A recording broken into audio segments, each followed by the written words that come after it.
गोप्यः कामात् भयात् कंसो द्वेष्याच्चैद्यादयो नृपाः सम्बन्धात् पृश्नयः स्नेहात् यूयं भक्त्या वयं विभो यूयं भक्त्या वयं विभो।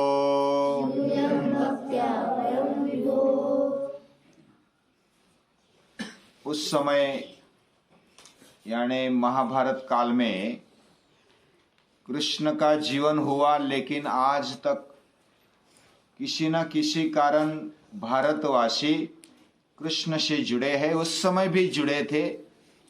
ये भागवत कथा में, भागवत पुराण में नारद जी ने वर्णन किया है। वेदव्यास जी ने उनके पात्र के द्वारा ये वर्णन करवाया है।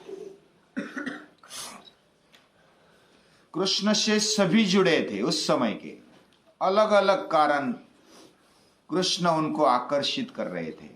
आकर्षणात् कृष्ण, कृष्ण सभी को आकर्षित करता है। बचपन में हमने उसका जन्म देखा। उसका जन्म अंधेरे काल में हुआ, अंधेरी रात में हुआ। कृष्ण अष्टमी की रात को 12 बजे कृष्ण का जन्म हुआ। उस समय की परिस्थिति भी हमने देखी। कंस, जरासंध आदि जो दुष्ट विचार वाले लोग थे, राजा थे, वो उन्मत्त हो गए थे और बस हमारा ही चलना चाहिए, हम जैसा कहेंगे वैसा पूरा प्रजा मानव मात्र चलना चाहिए, ऐसा उनका मानना था। और उसी प्रकार वो बर्ताव कर रहे थे। उनके लिए लगाम लगाने का काम कोई नहीं कर रहा था। उस समय कृष्ण का जन्म हुआ, यानी सचमुच समाज में अंधेरा का राज्य फैलने वाला था, फैल रहा था। तो उस समय कृष्ण का जन्म हुआ है। कृष्ण मथुरा से गोकुल जाते हैं। वसुदेव जी उनके पिता उसको लेकर जाते हैं। यमुना नदी पार करते हुए गोकुल में नंद राजा के वहां, यशोदा के वहां रख देते हैं। उधर से वो जो बच्चे जन्मे थे उसको लेकर आते हैं। उसको भी मारने का प्रयास किया है कंस ने, लेकिन उसके हाथ से छूट गई, ऐसी कहानी है। और तब आकाशवाणी हुई कि तुझे मारने वाला तो गोकुल में पल रहा है। तो बाद में कंस ने अपनी दुष्टता जारी रखी और वो अलग अलग तरीके से कृष्ण को मारने के लिए व्यूह रचना करता था। पूतना आ गई सुंदर रूप लेकर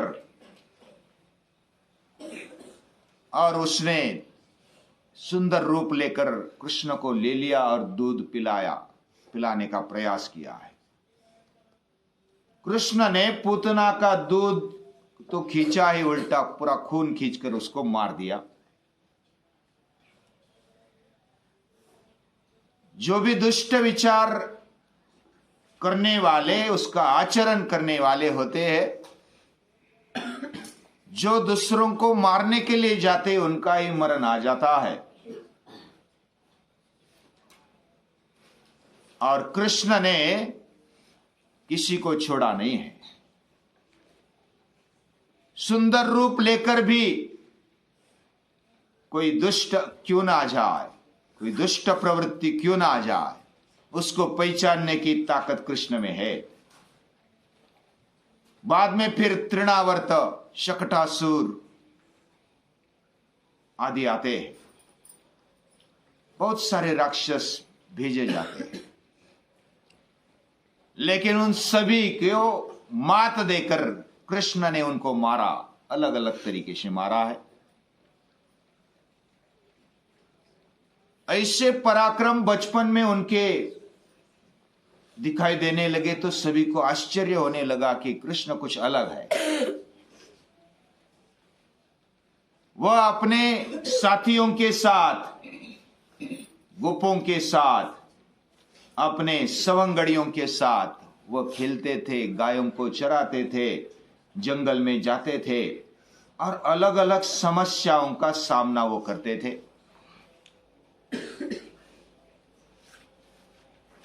उस समय खेलते खेलते यमुना नदी के किनारे उनकी गेंद चली जाती है यमुना के डोह में, यानी उसके पानी में। उसके पहले कृष्ण ने और उनके साथियों ने सुना भी और अनुभव भी किया था कि कालिया ने विष फैला रखा है अपने एरिया में। बहुत सारे प्राणियों को, पक्षियों को और मानव समूहों को तकलीफ होती है, विष बाधा होती है।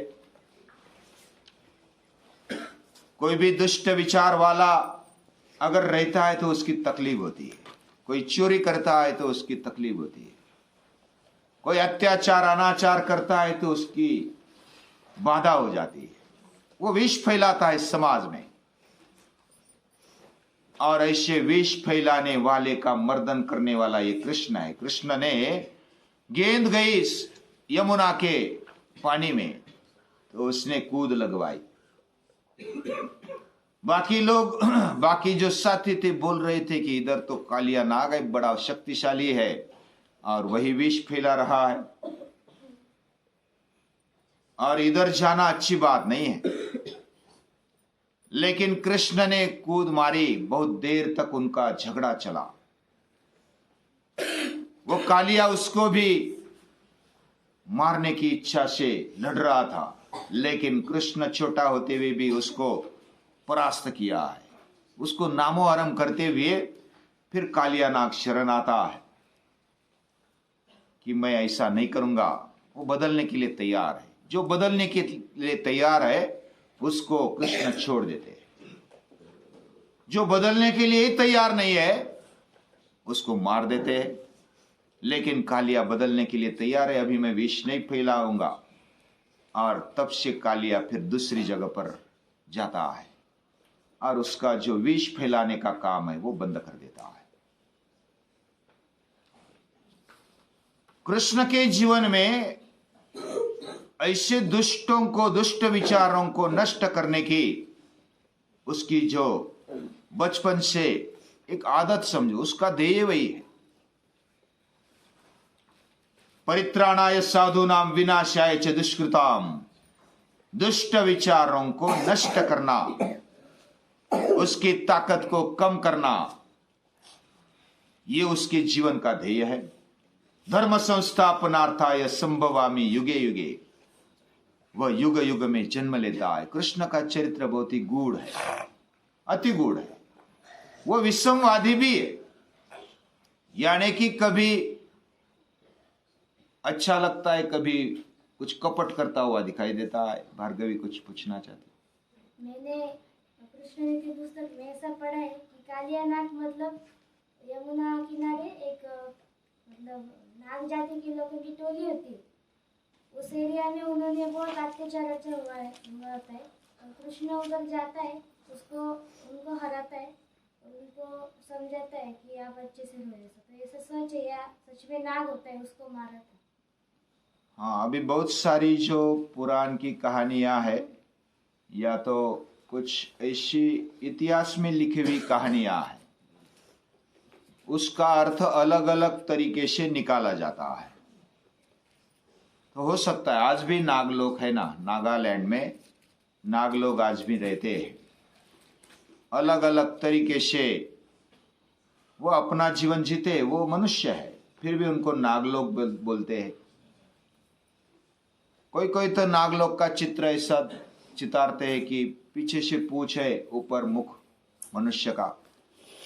लेकिन जो अभी भार्गवी ने कहा वही सच्चा लगता है, क्योंकि कालिया का मर्दन किया यानी वो दुष्ट विचार विष जो फैला रहा था उसको नामोहरम किया है, उसको बताया, समझाया, नहीं समझा था तो ताकत से समझाया, उसका मर्दन किया है। और हमारे संबंध में प्रासंगिकता देखते हुए हम ऐसा मान सकते हैं कि कालिया नाम के कुछ कालिया नाग लोग थे और उसका मुखिया जो कालिया था उसका मर्दन किया, उसको समझाया, उसको जबरदस्ती समझवाया और फिर बताया कि तू ये काम बंद कर दे। और कोई सुनता है तो फिर कृष्ण भी उसको जाने देते हैं, उसको सकुशल जाने दिया, मारा नहीं। अभी इधर हम महापुरुषों का चरित्र देखते, अवतारों का चरित्र देखते, वो मनुष्य बन करके आए। कृष्ण का जीवन अभ्यास करना चाहिए क्योंकि वो गूढ़ है, अति गूढ़ है और विषमवादी भी है।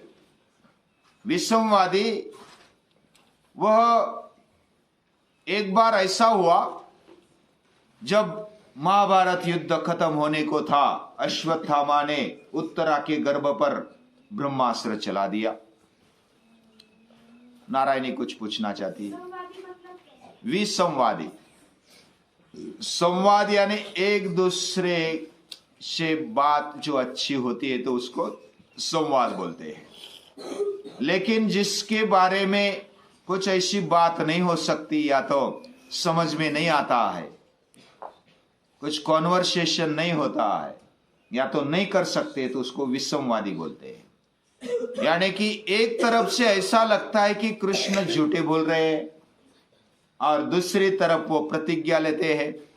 उत्तरा के गर्भ पर जब ब्रह्मास्त्र चलाया अश्वत्थामा ने, तब भगवान श्री कृष्ण प्रतिज्ञा लेते हैं कि मैं अगर झूठ नहीं बोला हूं, विनोद में भी झूठ नहीं बोला हूं, युद्ध से कभी भागा नहीं हूं और मैंने आजन्म ब्रह्मचर्य व्रत पालन किया है आज तक, तो ये उत्तरा के गर्भ पर जो ब्रह्मास्त्र चलाए वो वापस चला जाए, वो जिंदा हो जाए।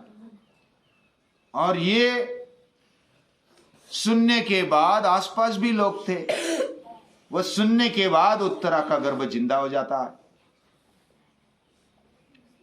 और ये हुआ है, ऐसा लिखा है, प्रतिजज्ञे चदाशारहा, ऐसा वर्णन आया है महाभारत में और भागवत में भी है। तो कृष्ण का जीवन एक तरफ तो वो बोलता है मैंने झूठ नहीं बोला है, विनोद में भी झूठ नहीं बोला, और इधर महाभारत में देखेंगे तो अलग अलग प्रसंग ऐसे हैं जो झूठ बोलते हुए दिखाई देते हैं। मैं रण से भी नहीं भागा हूं, ऐसा भी बोला, मैं रण से कभी भागा नहीं हूं। और इधर तो मथुरा से भाग गए। आगे हम एक एक कहानी सुनेंगे तो उसमें ये आ जाएगा।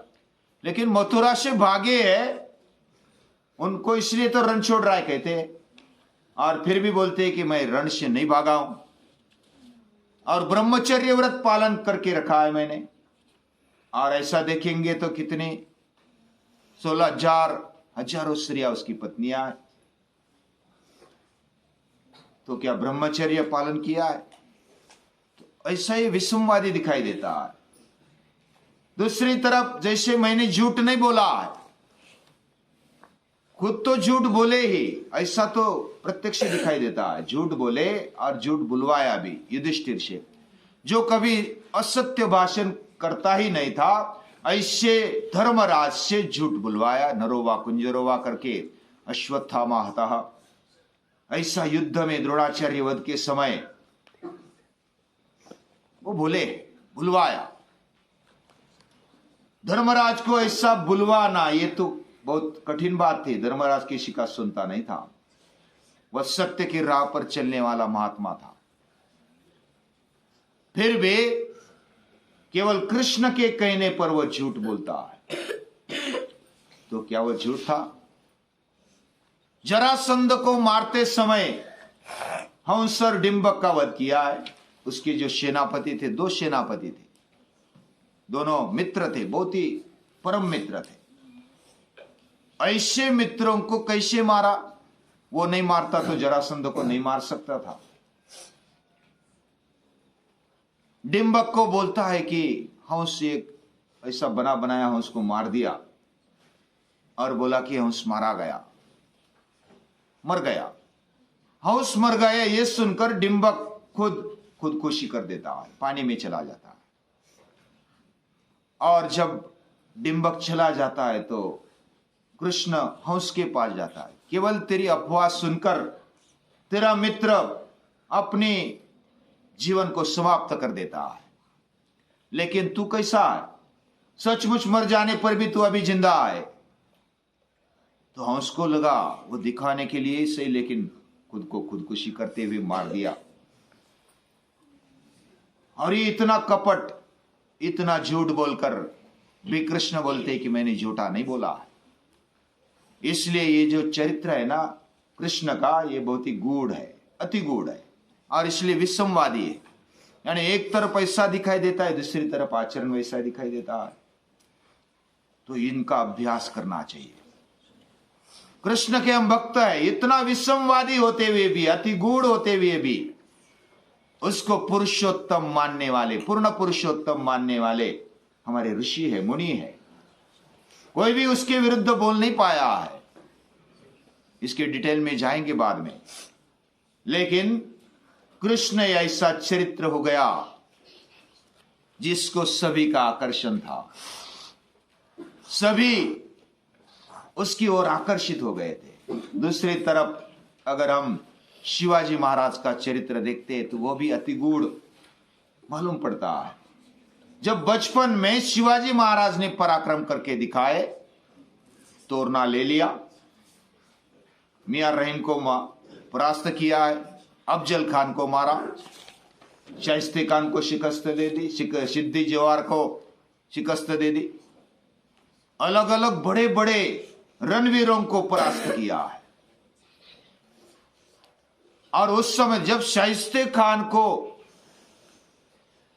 मारने का प्रयास किया है, वो भागा, बच गया। और तब से इस शिवाजी के बारे में ऐसा कहा जाने लगा कि ये गुप्त रूप ले सकता है, गुप्त रूप से आता है, उसको भूत विद्या आती है, वह चालाकी करता है, वह भानामती विद्या का निपुण है, वह कहां भी प्रकट हो सकता है, कहां भी जा सकता है, बिना दिखे वो गुप्त होकर के जाता है और कहां भी प्रकट होता है। ऐसा अलग अलग तरीके से चर्चा होने लगी। और शिवाजी महाराज भी उसको गद्दार कहते हैं, उसको मक्कार कहते हैं, उसको मगरूर कहते हैं, लेकिन उसकी प्रामाणिकता पर, उसके राज्य पर उसने जो सामान्य प्रजा का सम्मान किया है, स्त्रियों का सम्मान किया है, उनको जो आदर दिया है, उसके बारे में शत्रु भी उसके गुणगान गाता है। ऐसे अलग अलग तरीके से हमें अभ्यास करना चाहिए। जैसे शिवाजी महाराज का अभ्यास करना चाहिए, उससे भी ज्यादा अभ्यास कृष्ण का करना चाहिए। कृष्ण हमारे आदिदेव यानी आद्य दैवत, यानी सभी जो भारतीय है उनके राम और कृष्ण ये देव है, परम देव है। राम कृष्ण सभी को मान्य है। और कृष्ण के बारे में इतनी गूढ़ बातें, कोई कोई तो उनका अभ्यास नहीं होता, तो जो भी विदेशी लोग कहते, या तो कोई विद्वान अभ्यास करते, बोलते कि कृष्ण एक नहीं था, अलग अलग थे। गीता बोलने वाला कृष्ण, गोपियों के साथ रास क्रीड़ा करने वाला कृष्ण, रण से भागने वाला कृष्ण, ये कैसे एक हो सकता है? कपट करने वाला कृष्ण, ये कैसे एक हो सकता है? ऐसे अलग अलग तरीके से कृष्ण पर आरोप करने वाले भी बहुत है। क्या उन आरोपों का उत्तर हमारे पास है? अगर नहीं है तो हमने अभ्यास करना चाहिए। कृष्ण हमारे देव है, इष्ट देव है। उनके बारे में अभ्यास करना, उनके बारे में जान लेना, ये हमारा कर्तव्य है, क्योंकि हम उसको मानते हैं, नमस्कार करते हैं। नमस्कार ऐसे ही थोड़ा किया जाता है, उसको समझ लो, उसको पूर्ण आदर्श हमारे जीवन में मानना चाहिए। अगर मानते हैं तो अभ्यास करना चाहिए। और ऐसे आदर्श कृष्ण पूर्ण पुरुषोत्तम हम मानते हैं, ऋषि मुनि भी मानते हैं, उस समय के भीष्म पितामह मानते, विदुर जी मानते, वेद व्यास जी भी मानते, बड़े बड़े विद्वान मुनि ऋषि मुनि उनको मानते, नमस्कार करते, उनके सामने नतमस्तक हो जाते हैं। गोप्य कामाद, गोप गोपी कामना से उससे जुड़े। भयात कृष्णा, कृष्ण भय से जुड़ा है। द्वेषात चैत्या दयो नृपा, बाकी जो राजे लोग हैं ना वो द्वेष के कारण जुड़े। संबंधात वृष्णय, जो वृष्णि लोग है, वृष्णि संघ के लोग है, वो मेरे नातलग है, मेरे संबंधी है कृष्ण, तो उनको बड़ा अच्छा लगता है। और स्नेहात यूयम, आप सभी स्नेह से, यानी नारद जी कहते भागवत में, आप सभी स्नेह के कारण कृष्ण से जुड़े हैं। और वयम विभो हो, वयम भक्त्या, भक्ति के कारण हम जुड़े हैं। ऐसे अलग अलग तरीके से हम कृष्ण के साथ जुड़े हैं। और वो जुड़ना अच्छी भी बात है, लेकिन अभ्यास करना चाहिए। अभ्यास ही हमारे लिए उसको नमस्कार है। प्रणाम।